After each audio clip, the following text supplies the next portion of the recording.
স্বাগত জানাই আবার একটা রেসিপি নিয়ে চললাম। দেখো আজকে এখানে সয়াবিনের একটা রেসিপি করেছি, সেটাই তোমাদের সঙ্গে শেয়ার করছি। সয়াবিনের রেসিপিটা, যে সয়াবিনের তরকারিটা করেছিলাম, পুরো খাসির মাংসের মতো খেতে হয়েছিল। তার কারণও আছে, সেটা তোমাদেরকে দেখাচ্ছি কী কারণে এটা খাসির মতো খেতে হয়েছিল। দেখো প্রথমে একটা পেঁয়াজকে আমি 2 টুকরো করে নিয়েছি, একটা টমেটোকে 2 টুকরো করে নিয়েছি, কয়েকটা রসুন আমি ছাড়িয়ে নিয়েছি, 10-12 কোয়া রসুন, আর আদাও 2 ইঞ্চি আদা নিয়েছি, সেটাও নিয়েছি কয়েক টুকরো 4 টুকরো করে। আর এছাড়া কয়েকটা কাঁচা লঙ্কা, 4টে কাঁচা লঙ্কা নিয়েছি। নিয়ে এই জাস্ট 1 থেকে 1.5 মিনিটের মধ্যে এটাকে একটু ভালো করে ভেজে নেব। 1.5 মিনিট থেকে 2 মিনিট ভাজলেই হয়ে যাবে। উল্টে পাল্টে নিয়ে নেব, নিয়ে এটাকে মিক্সারে গ্রাইন্ড করে নেব।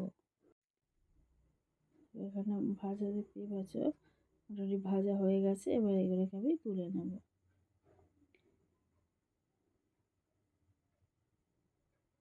বন্ধুরা, এই রেসিপি খেতে খুবই ভালো লাগে, গরম ভাতের সঙ্গে তো খুবই ভালো লাগে। আর সয়াবিন অনেক সময় খেতে ভালো না লাগলে এরকমভাবে করে খাবে, খুবই ভালো লাগবে। দেখো এবারে সেটা তুলে ঠান্ডা করে মিক্সারে ব্লেন্ড করে নিয়েছি। এবার দেখো কিছুটা আমি তেল দিয়েছি, তার সঙ্গে 2টো তেজপাতা দিয়ে দিলাম। এবার কেটে রাখা আলুগুলোকে, বড় বড় আলুগুলোকে কেটেছি, কেটে আলুগুলোকে একটু ভেজে নেব। ভাজাটা খুব বেশি না ভাজলে হবে, মাঝারি মতো আলুটা একটু ভাজা ভাজা করে নিতে হবে। আর এইভাবে যদি সয়াবিন করো দেখবে খুব ভালো লাগবে। আর যেহেতু খাসির মাংসের টেস্ট লাগাবার জন্য একটা জিনিস দিতে হবে, যেটা দিলে খুবই ভালো লাগবে, এবং খাসির মাংস হলে অবশ্যই এই রেসিপিটা করে খাবে। আলুটা একটু ভালো করে ভাজা হবে, প্রায় 3 থেকে 4 মিনিট একটু ভালো করে ভেজে নিতে হবে। ভাজা হয়ে গেলে, হয়ে গেছে ভাজা, এবারে আমি সয়াবিনটা গরম জলে দিয়ে ভালো করে ছেঁকে রেখেছিলাম, সেই সয়াবিনটা এবার দিয়ে দেব। খুব বেশি সয়াবিন, যে যেমন সয়াবিন খেতে চাও ততটাই দেবে। মোটামুটি অনেকটাই দিয়েছিলাম। দিয়ে এবার আলুর সঙ্গে সয়াবিনটাকেও ভালো করে ভেজে নিতে হবে। তা বন্ধুরা, এই যদি সয়াবিনের রেসিপি ভালো লাগে অবশ্যই লাইক করবে, কমেন্ট করবে, শেয়ার করবে। আর যে চ্যানেলে আছে নতুন বন্ধু, তারা অবশ্যই সাবস্ক্রাইব করে পাশে থাকবে। এবার যে মশলাটা আমি ব্লেন্ড করে রেখেছিলাম সেটাকে দিয়ে দিচ্ছি, দিয়ে এটা খুব ভালো করে ভেজে নিতে হবে। দেখতেই পাচ্ছ এখানে কষাটা যেন খুব ভালো হয়। আদা রসুন পেঁয়াজের পেস্ট আমি করেছিলাম। এবার দেখো এক একে ধীরে ধীরে মশলাগুলো দিয়ে দিচ্ছি, হলুদ গুঁড়ো দিয়ে দিচ্ছি, লঙ্কা গুঁড়ো দিয়ে দেবো, স্বাদ অনুযায়ী লবণ দেব, জিরে গুঁড়ো, ধনে গুঁড়ো, আর কাশ্মীরি লঙ্কার গুঁড়ো দেবো। দিয়ে খুব ভালো করে সয়াবিন আলুগুলোকে আমি এই মশলার সঙ্গে কষিয়ে নেব। আর সামান্য জলের ছিটে দেবো যাতে মশলাটা পুড়ে না যায়। এখানে খুব ভালো করে কষাতে হবে। কষালে দেবে অটোমেটিক তেল ছেড়ে দিচ্ছে, তখন বুঝতে যাবে আমার কষানোটা কমপ্লিট হয়ে গেছে। দেখো এবারে খাসির যে চর্বিটা ছিল সেটা দিয়ে দিচ্ছি। এবার চর্বিটা দিয়ে এখানটায় প্রায় আরও 5 মিনিট আমি কষবো সয়াবিন আলু।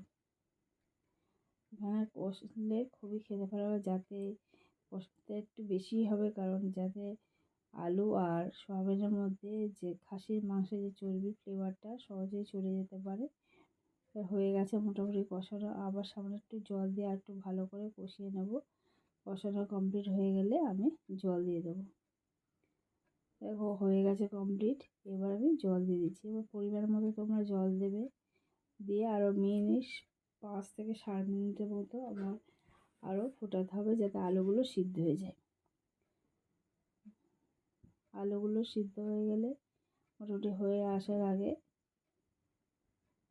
আমাকে চেক করে নিতে হবে যে আলুটা সিদ্ধ হয়েছে। দেখো আলুটা একটু সিদ্ধ হতে বাকি আছে, মোটামুটি কমপ্লিট হয়ে এসছে আমার। দেখো চর্বিগুলো ভাসছে। আর এইভাবে সয়াবিন আলু আর খাসির মাংসের চর্বি দিয়ে রান্না করলে খুব স্বাদ খুব ভালো হয়। দেখো নামাবার আগে আমি কিছুটা গরম মশলা গুঁড়ো দিয়ে দিচ্ছি।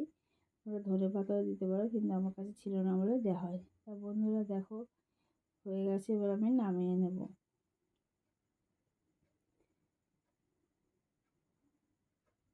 দেখো কতটা সুন্দর হয়েছে, গরম ভাতের সঙ্গে খুবই খেতে ভালো লাগে, বা এছাড়া রুটি যারা খাও পরোটা তার সঙ্গেও ভালো লাগে। এবার নামিয়ে তোমাদেরকে দেখে দিচ্ছি কতটা ভালো হয়েছে। তো বন্ধুরা দেখো আজকের রেসিপি আমার এই পর্যন্ত, আবার নতুন রেসিপি নিয়ে চলে আসবো। ততক্ষণ ভালো থেকো, সুস্থ থেকো। এই কদিন ভিডিও আপলোড করতে পারিনি কারণ মেয়েদের পরীক্ষা চলছে, পরীক্ষা যার জন্য পড়ানোর জন্য করতে পারিনি। যাই হোক আজকে করলাম, পাশে থেকো। হয়ে গেছে, এবার নামিয়ে দিচ্ছি।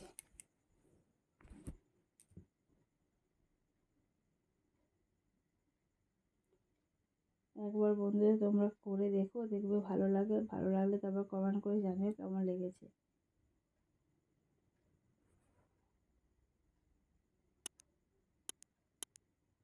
পাকা